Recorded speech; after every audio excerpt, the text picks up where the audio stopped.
KBR, inspiratif, terpercaya. Kita masih di siaran Ruang Publik KBR dan makin menarik obrolan kita pagi hari ini membahas yang muda, yang progresif untuk Indonesia inklusif. Dan sekarang juga di siaran Ruang Publik KBR sudah ada pemuda, ya, orang muda dari NTT yang bergabung lewat telepon, yaitu Mbak Gebi. Halo, selamat pagi. Selamat pagi. Iya, wah ceria sekali ya suaranya. Kita tertarik banget ingin tahu pengalaman Mbak Gebi yang juga pernah mengalami kusta. Bisa diceritakan seperti apa, Mbak? Iya, bisa ya. Terima kasih atas kesempatan yang telah diberikan kepada saya. Di sini saya adalah seorang yang pernah mengalami kusta. Karena awalnya memang saya belum mengetahui tentang kusta, tetapi karena memeriksa ke dokter dan akhirnya sekarang saya sedang berada di satu yayasan sosial Ibu Anfrida Keva, dan di sini saya mengikuti pengobatan dan juga terapi karena sempat mengalami kusta itu membuat kondisi fisik saya terutama kaki sempat lumpuh ringan, sehingga sampai di sini saya harus mengikuti terapi rutin dan juga mengkonsumsi obat kusta. Nah, di sini pengalaman saya itu lebih mengenal kusta itu dari organisasi NLR Indonesia. Dari organisasi ini mereka menceritakan berbagai pengetahuan mengenai kusta yang sebagian orang mungkin tidak mengetahui tentang kusta. Mereka menganggap bahwa kusta adalah penyakit menular. Tetapi setelah sampai di sini, semuanya saya tahu, dan sekarang ini melalui NLR saya juga bisa membagi cerita sharing saya ini untuk para muda-mudi yang ada di mana saja berada, bahwa penyakit kusta ini menyerang bagian sistem saraf-saraf kita, sehingga sempat membuat kondisi-kondisi tertentu menjadi mati rasa atau lain sebagainya. Iya, Mbak Gebi, ya bisa dilanjutkan Mbak ceritanya? Ya, jadi pengalaman saya yang lebih rutinnya itu karena ketika kita mengalami lumpuh, otomatis segala kegiatan kita terganggu atau terhalang karena mau melakukan sesuatu itu tidak bisa berjalan atau lain sebagainya, sehingga itu membuat kita sedikit sulit untuk membantu diri kita sendiri. Jadi kita membutuhkan orang lain untuk menolong kita melakukan aktivitas kita.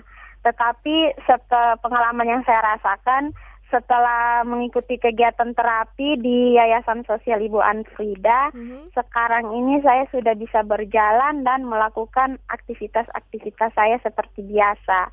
Namun karena memang kondisinya belum begitu stabil, sehingga sekarang ini saya masih mengikuti perawatan setiap hari supaya bisa mengembalikan kondisi fisik yang lebih fit lagi. Iya, mudah-mudahan bisa segera secepatnya pulih ya Mbak Gebi ya.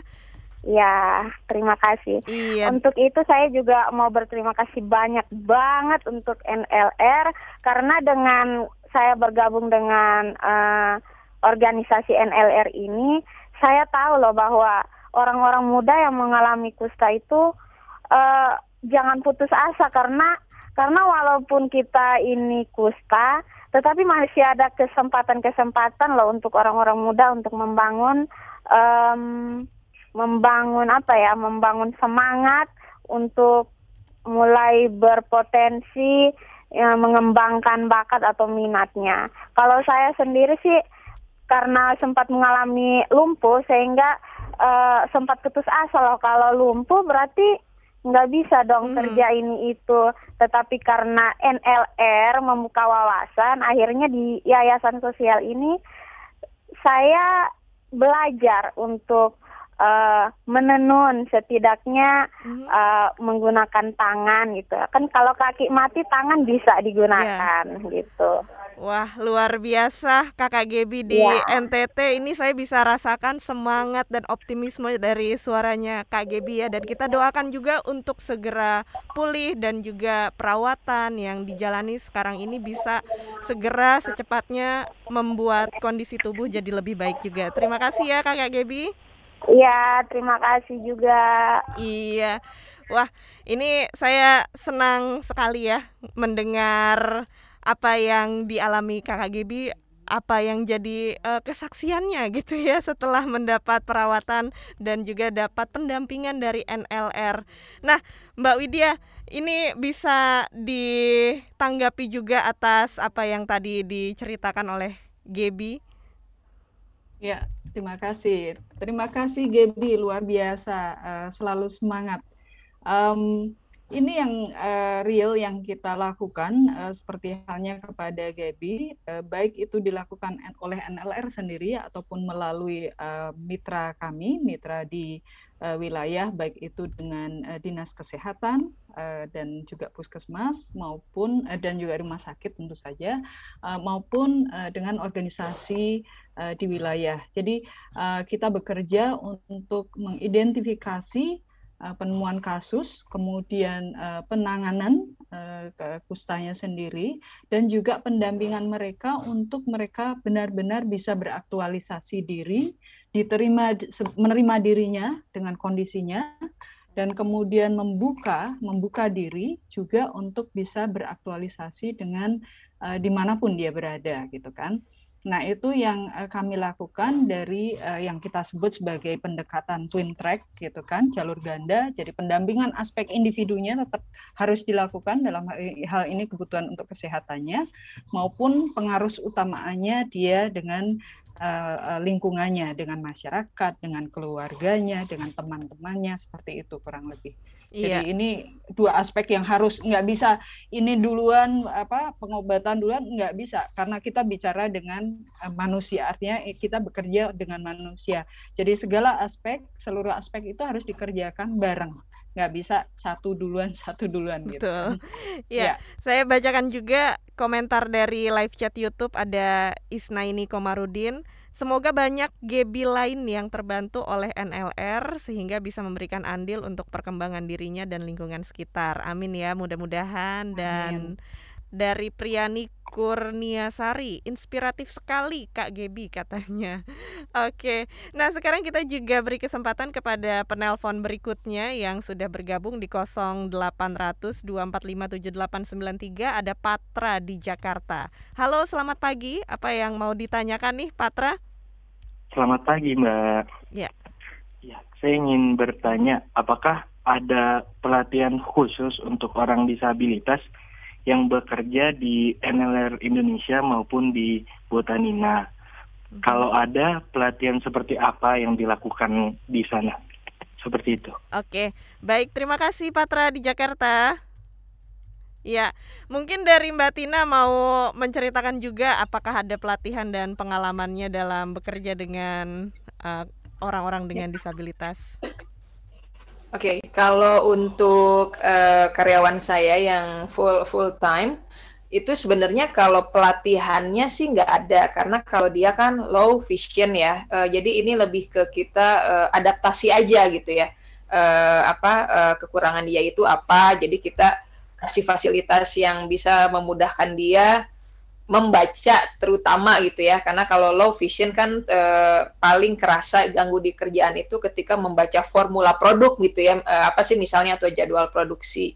Nah, tapi kalau terkait kan jadi Botanina itu memang kita sebelum COVID menyelenggarakan magang untuk disabilitas maupun non disabilitas.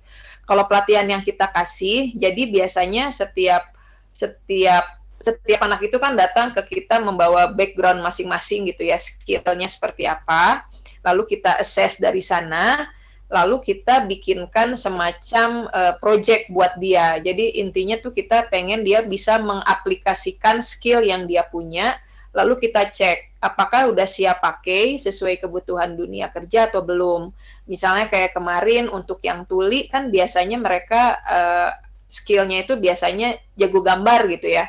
tapi biasanya skill mereka itu masih raw, jadi mereka masih gambar tangan dan belum membangun story gitu ya, kalau kebutuhan brand itu seperti apa. Nah, jadi yang kita kasih adalah kita melatih dia untuk bisa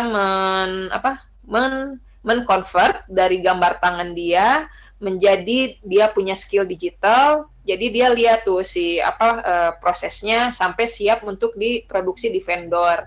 Terus kita juga ajarkan dia bagaimana ketika menggambar itu kamu harus ada ceritanya gitu ya. Karena zaman sekarang itu kan orang butuh konsep gitu ya, butuh kayak pengen tahu ceritanya. Nah, jadi kalau ditanya pelatihannya seperti apa, kalau pelatihan yang umum sih ada, kita keliling ke semua divisi, belajar proses bisnis itu seperti apa sih, lalu ada turun di produksi juga untuk melatih etos kerja, tapi ada lagi yang spesifik sesuai skill yang dibawa masing-masing anak itu gitu. Baik. Itu sih kalau kita, Nina. Iya. Nah, selanjutnya Mbak Widya, untuk pertanyaan dari pendengar kita ini bisa dijawab setelah jeda ya.